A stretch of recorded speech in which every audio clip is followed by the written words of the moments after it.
Matt, you and I talked about this on the show today, and I think the Mariners have a big problem with the closer. I know Brandon League was 9 for 9. I know he was electric, and I think it's easy for a guy to succeed when everything's falling in place. When everything's going the way they want it to go, it's very easy to roll with it. Now we've seen him face some adversity this past week.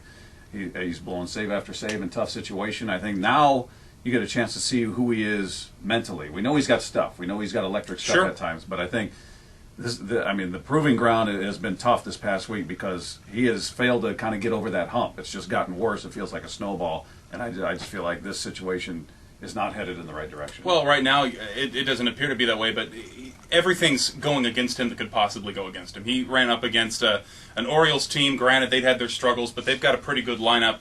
And then Cleveland, best record in the American League. He goes out there, his last time out on Friday, he gets to what should have been two real quick, first and second outs on balls that Carlos Peguero just turned into a giraffe on roller skates and couldn't judge and couldn't catch.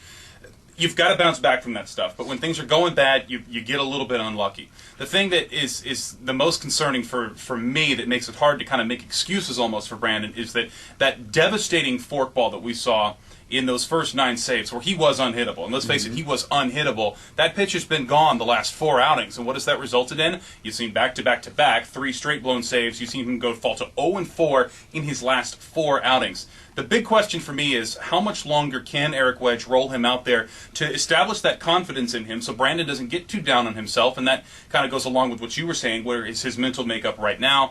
And if Eric Wedge feels he doesn't have that confidence, who's it going to be? Because Brandon was the natural number 2 behind David Aardsma. There is no natural number 3 behind Brandon League. Bullpen by committee?